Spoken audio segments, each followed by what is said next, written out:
به نام خدا. سلام، پاسخ دهید صفحه 104. صفحه سعی میکنم من قلم رو درست کنم. صفحه 104 و حل قسمت ب. میخوایم این سهمی رو رسمش کنیم و مختصات رأس سهمی رو مشخص کنیم. مانند قسمت الف به روش مربع کامل حلش میکنیم. مینویسم y مساویه با 2x به توان 2 به اضافه 4x منهای 3. خب به صورت معادله ابتدا می نویسمش به اضافه 2x2 به اضافه 4x منهای 3 مساوی با 0. همونطور که در فیلم قبلی توضیح دادم، روش مربع کامل نباید x2 ضریب داشته باشه. پس اگر ضریب داشت طرفین رو تقسیم بر ضریب x2 میکنیم. اینجا ضریب x2 2 هست، پس طرفین رو تقسیم بر 2 میکنم. معادله میشه x به توان 2، 4x میشه 2x و منهای 3 میشه منهای 3 دوم مساوی با 0. خب حالا نوبت این هستش که این منفی 3 دوم رو که x نداره به سمت راست تساوی ببرم و معادله به این صورت میشه x به توان 2 به اضافه 2x مساوی با مثبت 3 دوم. در قدم بعدی در روش مربع کامل میایم ضریب x2 رو که اینجا 2 هست تقسیم بر 2 میکنیم، به توان 2 میرسونیم. اینجا حاصلش میشه 1. حاصل رو به طرفین اضافه میکنیم، میشود x2 به اضافه 2x به اضافه 1 مساوی با 3 دوم به اضافه 1. اگر همه مراحل رو درست رفته باشیم این سمت دقیقاً میشه تجزیه اتحادهای اول و دوم. یعنی چیکار میکنم؟ یه پرانتز میذارم این توان 2. خب چون این جمله که x داره مثبت هست اینجا مثبت میذارم، جذر x2 رو اینجا میذارم و جذر 1 هم اینجا میذارم. خب به راحتی تجزیه شد و این ور 3 دوم به اضافه 1 رو میتونم 2 دوم در نظر بگیرم. به نوعی دارم مخرج مشترک میگیرم. 3 دوم به اضافه 2 دوم میشه 5 دوم.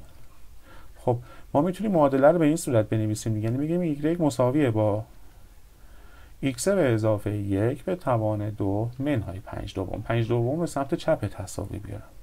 اما توجه داشته باشید که ما چه کار کردیم؟ ما اومدیم طرفین معادله رو به 2 تقسیم کردیم. پس در این مرحله باید طرفین معادله رو ضرب در 2 بکنیم تا به معادله اصلی برسیم و دچار اشتباه نشیم و بتونیم مختصات رو به درستی به دست بیاریم. وقتی که ضرب در 2 کنم معادله من، صورت کلی معادله من میشه y مساویه با 2 تا x به اضافه 1 به توان 2. خب این 5 دوم که ضرب در 2 بشه مخرجش با این 2 ساده میشه منهای 5. معادله اصلی ما که باید با توجه به اون ما بیایم مختصات رأس سهمی رو به دست بیاریم این هستش. خب اینجا به راحتی میتونیم بگیم رأس سهمی مختصاتش چی هست؟ میتونیم بگیم رأس مختصاتش منفی 1 و 5 هست. طبق همون نکاتی که هم تو جزوه گفتم هم سر کلاس خدمت شما عرض کردم. حالا مختصات رأس سهمی رو داریم و به راحتی میتونیم با کمک این در واقع معادله ریشه ها رو به دست بیاریم و سهمی رو رسم کنیم. من معادله رو مساوی به 0 قرار میدم. 2 تا x به اضافه 1 به توان 2 منهای 5 مساوی با 0. من کافیه این 5 رو ببرم سمت راست تساوی. 2 در x به اضافه 1 به توان 2 مساوی با 5. خب برای ساده کردن عقل سلیم میگه که باید طرفین اینجا تقسیم بر 2 بکنم.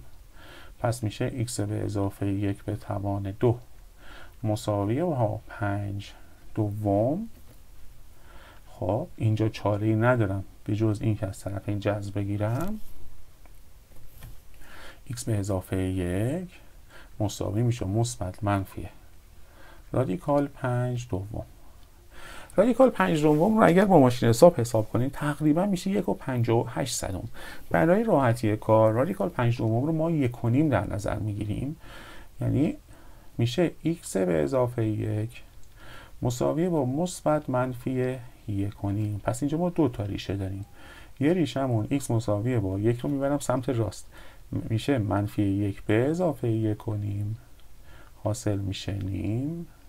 یه ریشه‌مون x میشه منفی 1 منهای 1 کنیم که میشه حاصل منفی 2 نیم.